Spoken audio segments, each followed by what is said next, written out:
everybody, welcome to This Day. It is Saturday, December 26th, and we hope you had a fantastic Christmas day if you celebrate Christmas. On our show today, we have the grand jury recruitment, and we interviewed Judge Eric Larsch and Birgit Sale, who was a foreman at one point for the jury. And so we talked to them about what it's like to have recruitment. Let's go ahead and go to our resources for you that we normally do for COVID-19.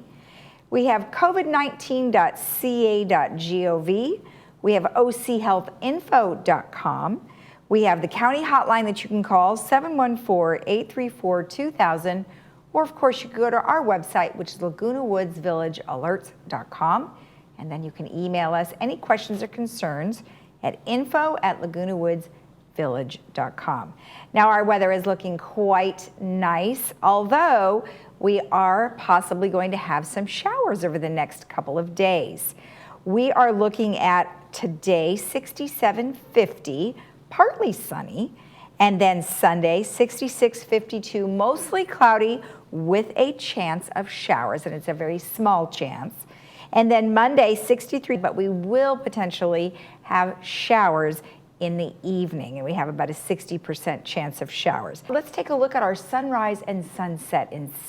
Sunrise today was at 6:54, and our sunset is 4:50.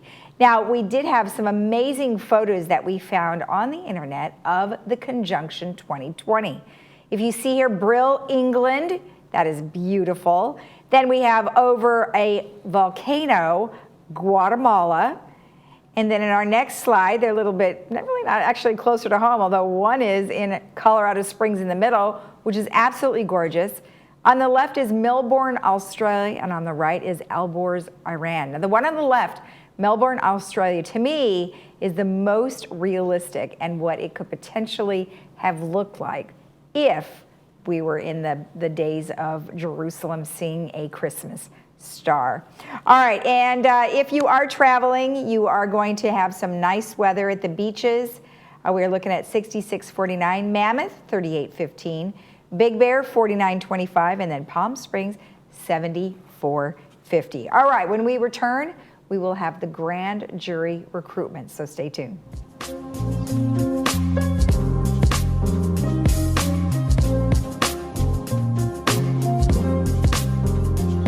There are everyday actions to help prevent the spread of respiratory diseases. Wash your hands.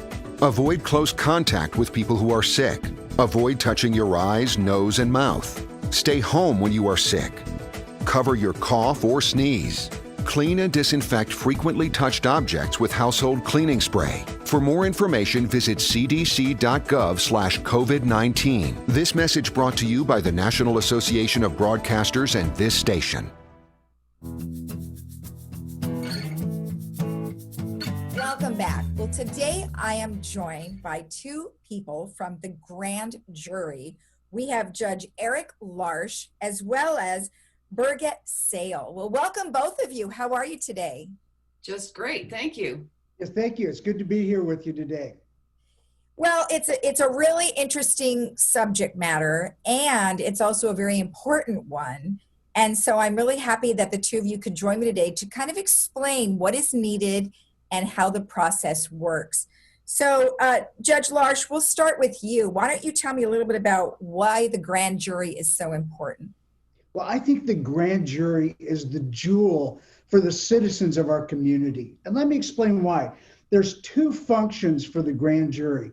One is civil investigation of our government and the ability of citizens to investigate and to hold accountable what our local governments are doing. And I think that's a very important function. We complain daily about things we see in government, but do we have an opportunity to address it? And through the grand jury, you actually do have an opportunity to address that. That's called the civil function. There's also a criminal function. Some cases, for whatever reason the district attorney chooses to do so, criminal cases are brought in front of the grand jury. When a person is charged with a felony crime, a crime to which they could be imprisoned for, the law requires that there be a preliminary hearing or a grand jury finding an indictment. And what that is we want to know before we put you as a citizen in front of this trial and possibility of going to prison, that we have evidence. There's something there that justifies and warrants this. There's probable cause or reasonable suspicion to believe a crime has occurred and reasonable suspicion to believe that the person that they're charging is involved in the crime. Once that's done, it can go in front of a criminal jury. So those are the two functions of the grand jury. So let me ask you a question. So for instance, we get jury summons all the time. Is that what this is for or not? Well, in some counties, it actually is. Every county, all 58 counties of California, have grand juries. And oftentimes it's through the normal process where they're summoned on a monthly basis. And the grand jurors will handle both the civil investigation and the criminal indictments. Okay. All right. Good. Thank you for the explanation. So what exactly does the grand jury do beyond some of the things that you just mentioned? Well, it investigates local government organizations within its jurisdiction, such as county, city governments, special districts, and school districts. They look to public expenditures. Are the expenditures being done appropriately? They look to the jail to see that our jail is working appropriately and there's no issues in the jail. Last year, our grand jury looked at how the jail handled women that were pregnant, and are they getting the care that they deserve and need, even though they're incarcerated, to protect the child, protect the mother. And we're really the watchdog agency. They'll have complaints from local citizens or concerns, and then the grand jury, once selected, will decide what they would like to investigate. And once there's a vote and an agreement, they'll then take up certain subjects. They'll, after doing the investigation, they'll write a report. And I have with me today the 2019-2020 grand jury report. It's the report of their investigations last year and all of their recommendations. Their investigations will go to the governmental agency, and that agency then has 60 days to respond to the suggestions that are in the report. Oh, that's interesting. I didn't even know that existed. How does somebody get a copy of that if they wanted to review it? Contact me at the Orange County Superior Court. We'll make sure we get a copy to you. If I might also interject, all anyone has to do is go on ocgrandjury.org, and all of the reports by each of the last grand juries is published right there. They can just go right on there, click on reports, and any one of them is available for looking at. And there really are some very, very interesting topics that were dealt with. Well, say that, Michelle, the interesting topics. I think that if you were concerned about different things in your government, in the local county, the city government, if you went back through that website, you would find that many of the questions you're asking have been asked by the grand jury in the last 10 years. And you go back and see what the grand jury recommendations were and why they made those recommendations. Oh, that's great. In fact, we've got more time on our hands to go on the internet. So why not go there and learn all about what happened last year? Now, and the year before, too. They're all there. You can go way back. So, Birgit, you were a four-person 2018 and 2019 for the grand jury. Tell me what that is. Well, I will tell you something. What's fantastic about being on the grand jury is that, first of all, you really don't report to anyone. You are an entity that is completely independent. And when your 19 members are ultimately chosen by lottery, by the way, so it's a very fair and inclusive program. And the idea is that there are representatives from each of the 5 districts in our county. So it really is a great cross cultural and ethnic group of people with all sorts of different occupational backgrounds. There are no specific requirements to be anything in particular other than a concerned citizen. And once that group of 19 people meet, they decide how they're going to function, how they're going to divvy up the workload, different subcommittees they're called investigative committees are set up. So in other words, one might be investigating cities, another one criminal justice, another one health and human services. It is really, and then people are either assigned or they sign up to be on those, and then they get to start doing these investigations. And because you are really independent, you never have to respond to anyone. And the only way that you really serve the citizens and residents of Orange County is by writing that report at the end of it. And then the entity that was actually investigated then has actually legally must respond to each of the recommendations that the grand jury has made about that particular entity. So it is a wonderful way to learn about your county, because you really get to, in our year, we got to do a lot of just tours. I think we did 23 tours of different agencies. We also invited heads of, I don't know how many, maybe 22 different departments came to speak to us. And the beauty of that is that whatever happens in that jury room is secret. The person who came in can't talk about it, and we, as the people that were there to learn about it, also can't talk about it. So that means a lot of these heads of agencies can be a lot more, just a little more casual about what they have to say, so they don't have to be quite so formal as to something that might end up being quoted in the newspaper. Right. So basically you learn a lot about the county and you participate, and the whole idea is that you are going to make county government, whatever it was that you investigated, better. It's to improve it, not necessarily to criticize it. Right. So you're describing something very different than a juror.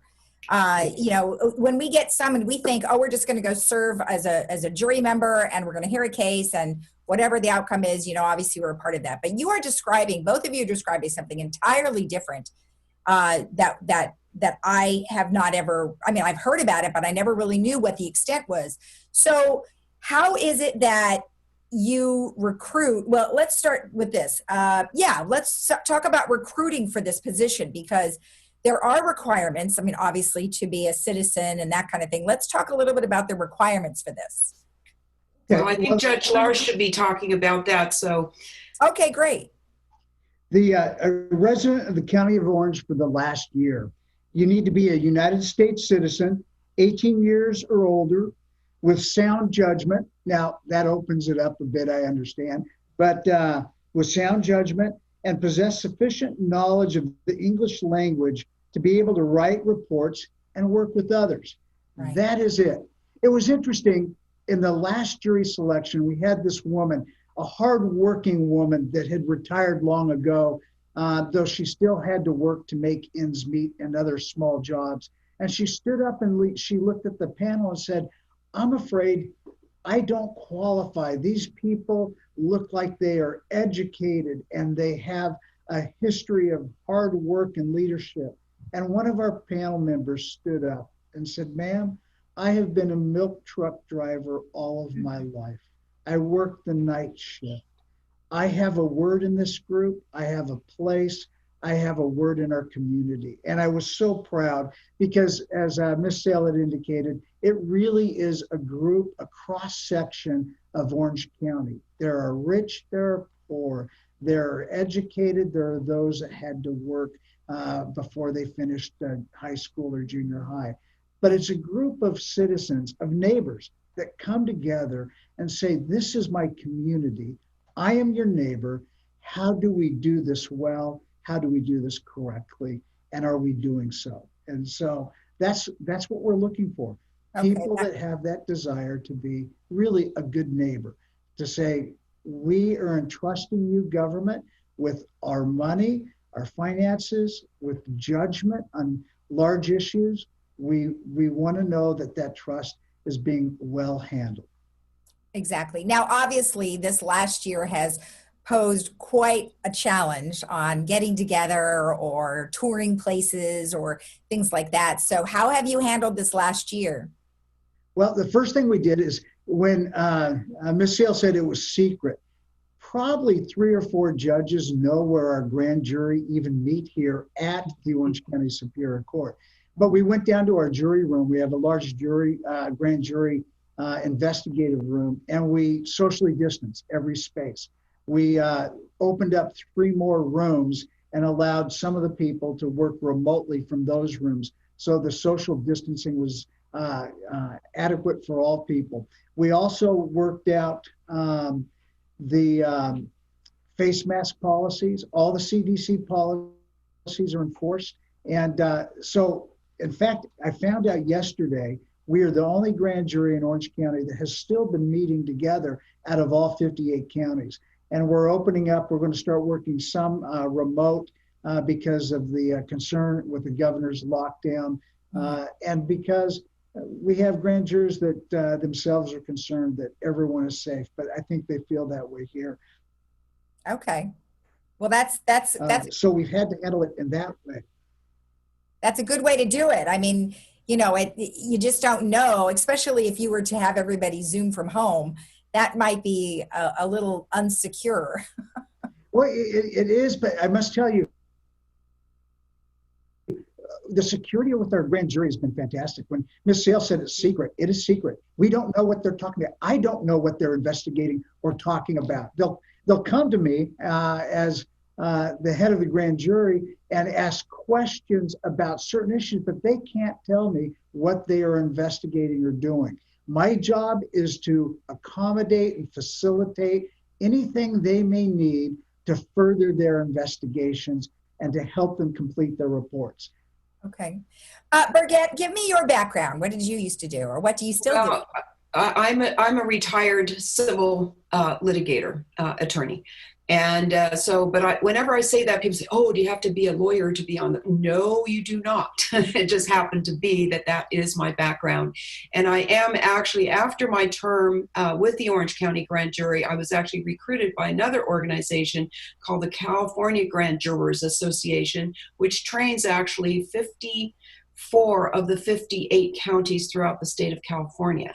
And once you serve on this one, or any grand jury here in the state of California, you can then join that organization as well, which is really to support and be supportive really of the whole grand jury system, which I really think is phenomenal, because who else is going to watch what your government is doing and has the time to really get into it on behalf of the residents and citizens of Orange County? I mean, you are there for them, not for anybody else. And right. That, I think, is a fantastic vehicle by which the government becomes transparent. Yes. To its citizens and residents. Well, and I think now more than ever, people are a bit frustrated with our government in a variety of different ways. And like you said, what better way to get involved than to do something like this? Let's talk a little bit about the qualities that are important for a grand juror.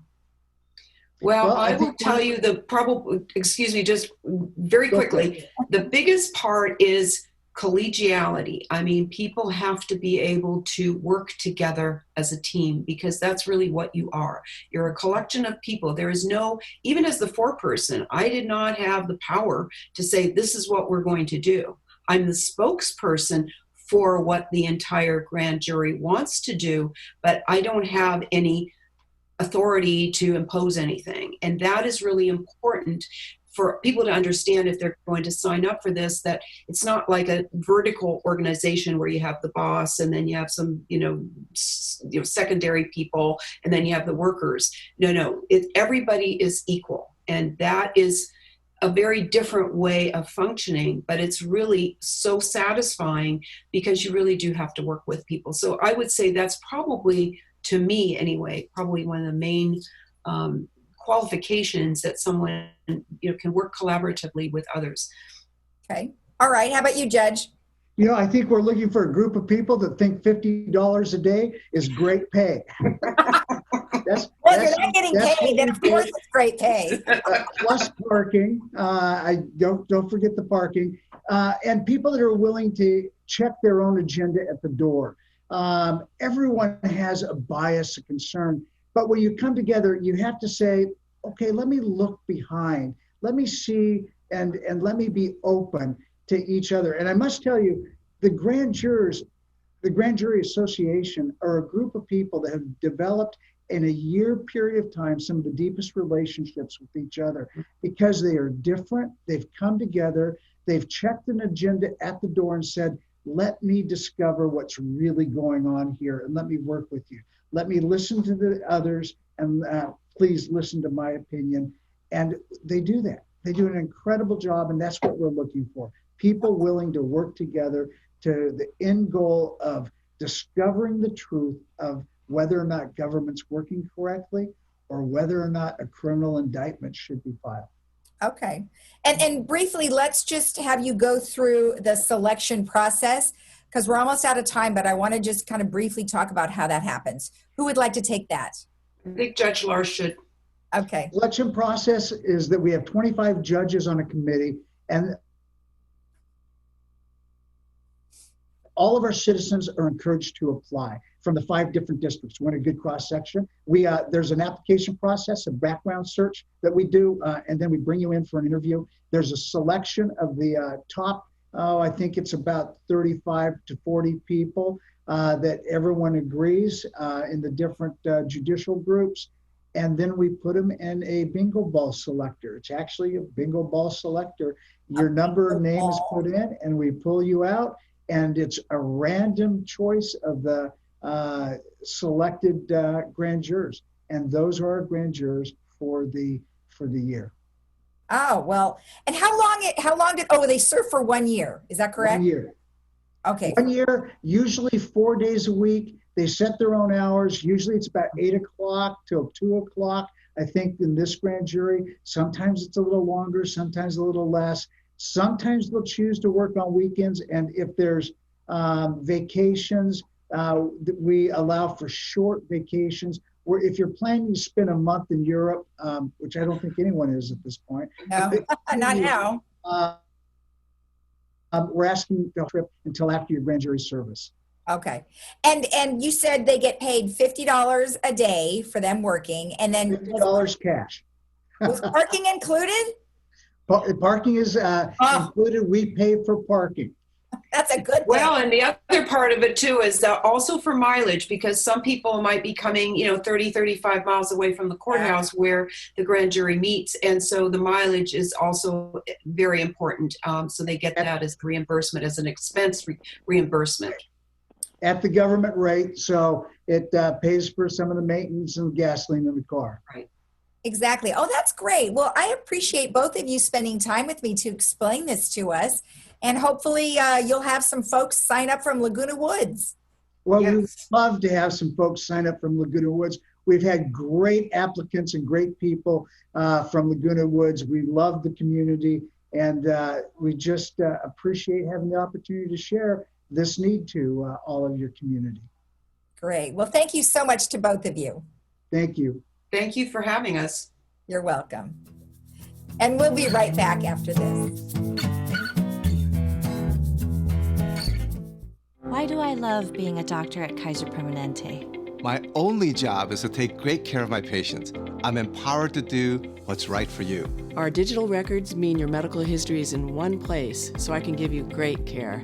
Your primary care doctor, your specialists. It's great.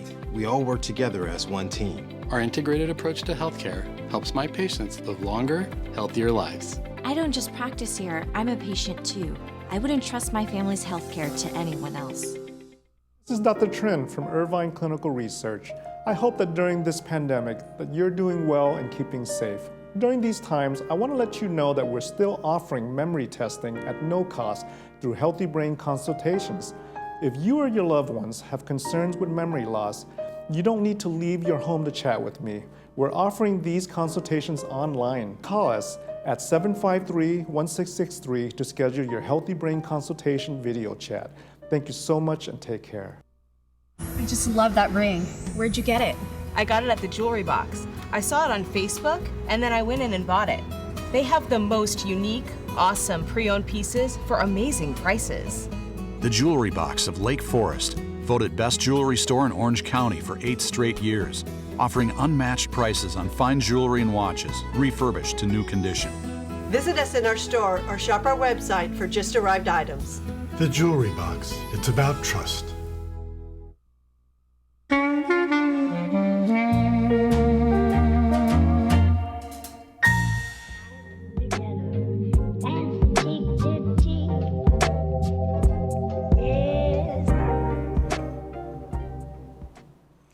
Welcome back. Our movie for today is Meet Me in St. Louis. And it is starring Judy Garland, and it is the classic MGM romantic musical comedy that focuses on four sisters on the cusp of the 1904 St. Louis World's Fair. And you can watch that today at 3 p.m. with subtitles and 6 p.m. without subtitles. And that is brought to you by Hogue. Now, one last time to get in the holiday spirit is to listen to the Old Pros and the Woods combo. That'll be this Sunday at 6 p.m. And it'll be the last time that you'll be able to join in on all the fun. Third, extends VMS board appointment, and the application has to be in by December 31st by 5 p.m. And they will have a special board appointment meeting on January 11th at 1:30 p.m. to be able to pick who it will be. If you would like an application, please contact Cheryl Silva at cheryl.silva@vmsinc.org. Now, if you are traveling this weekend or maybe heading back from someplace, the beaches are going to be about 66.49. The average temperatures in Mammoth will be 38.15. Big Bear 49.25, and then Palm Springs 74.50. And the local weather that we're looking at is we're having a partly sunny skies today with 67.50. Then Sunday, mostly cloudy with a chance of rain, 66.52. And then Monday, we are looking at rain with 63.58 overnight. All right, you have a great day in the village. Enjoy the rest of your weekend. We'll see you again here on Monday at 9 a.m. If you'd like to watch our program again, you can see it at 12:30 and 5 p.m. today. Stay healthy. Bye-bye.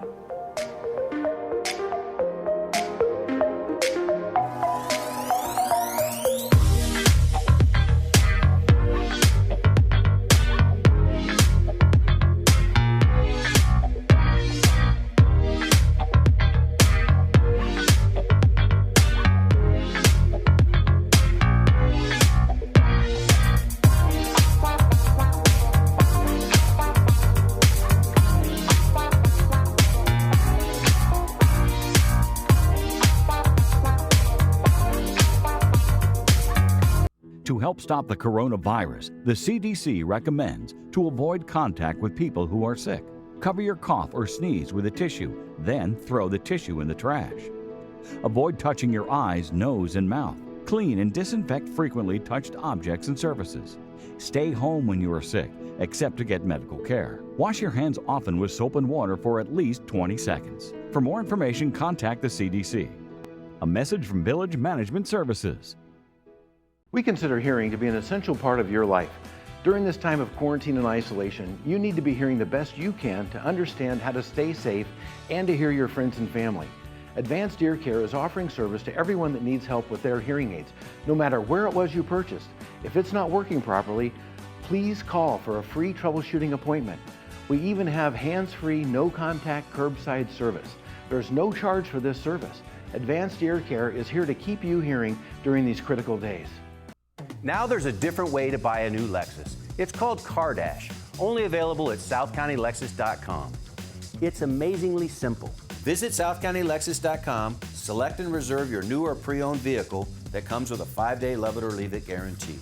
Apply for credit, calculate your payment, and even appraise your trade-in, all online. Once you arrive at the dealership, just pick up your car and drive home. Push a button, get a Lexus. South County Lexus, where different is amazing.